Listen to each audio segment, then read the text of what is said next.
I live in Bangkok, Thailand. I've lived there for 17 years. I actually didn't grow up with a lot of nature. Like I never went camping or hiking or anything as a child. As I've grown older, I realized that I need mountains, I need nature to balance myself. Life can be hard in Bangkok or any job, whatever you're doing, wherever you're living, it can be really hard. But when I'm in the woods, it all makes sense.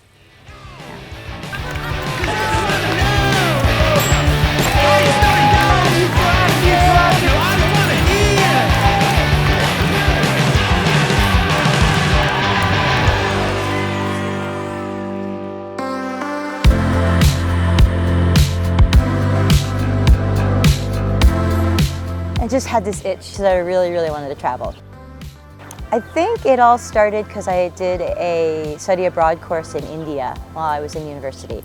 So I first took a job in Japan and then South Korea and then Thailand. I fell in love with it while I was on holiday there. Yeah, I thought this is great. This is a fun place. Why don't I give it a year? And then it was 17 years later. I'm still there. So I met Sarah Savage at the Thailand by UTMB race in Chiang Mai, Thailand last December. So I could tell right away she was a personality that was kind of a live wire, but also obviously really dynamic and interested in kind of experiencing trail running around the world. I entered Thailand by UTMB kind of on a whim, very last minute. A couple of my friends were doing it and I was training with them and they suggested I try for the 100-mile. And I'd never run a 100-mile race in my life. Nothing could have shocked me more than when I received the email with the big blue yes! So of course I posted that and thought, I'm going to France!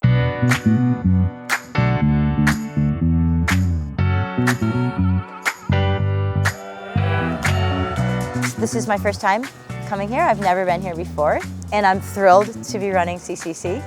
I'm thrilled to see this environment, to get the vibe, just see all the other trail runners. It's just a really great feeling. Everywhere I look, I'm smiling when I'm looking up. I mean, you can't beat this. You can't capture in a photo. I keep trying to take photos for my kids. It's not doing it justice. I mean, these are some epic peaks.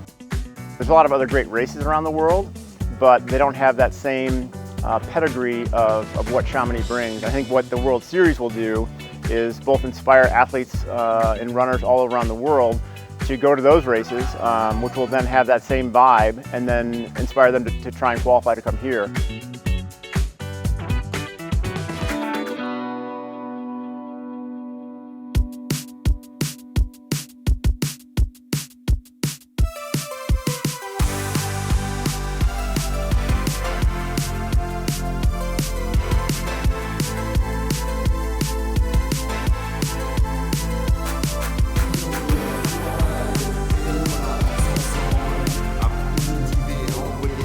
I started running because I was going through a rough patch in my marriage, essentially the end of my marriage and separation, and I needed a release. I needed new friends. I wasn't looking to party and go out drinking, so I found the running community in Thailand. I found Bangkok runners. I found a group of people who supported each other from all different walks of the world. It's brought me peace, it's brought me joy. It's been great with the healing process, yeah, finding out who I am. So this is why I started.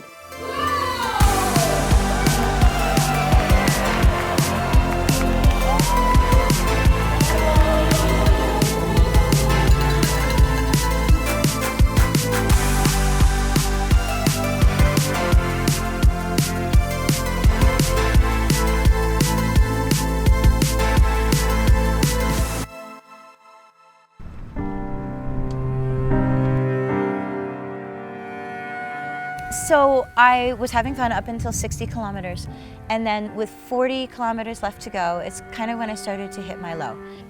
And let's be fair, all ultras have their highs and they have their lows. The sun dropped and you can't see anything, it's all dark. I definitely had some sickness.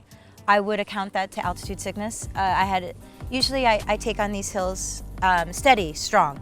People offered me gels and food and just checking in on me, which is really comforting to know that I wasn't really there alone. This is fun. That's what I keep saying. Like every kilometer down is closer to the end. Come on, Tara, hammer it out. But I powered through it. I was talking to myself. I was definitely pretty miserable. And then I turned around and I saw the sunrise coming from the mountains. Just stunningly beautiful. And all the pain went away just for a little while. Super duper tired. Ready to be done.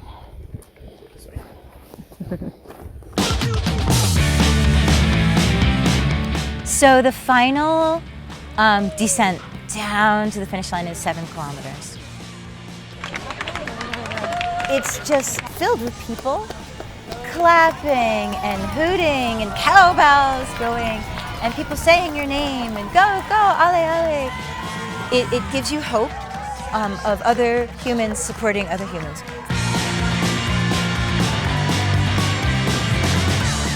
And it makes you believe that you've done something special, that you are something special. It gives you hope in humanity again. You feel like you've accomplished something massive.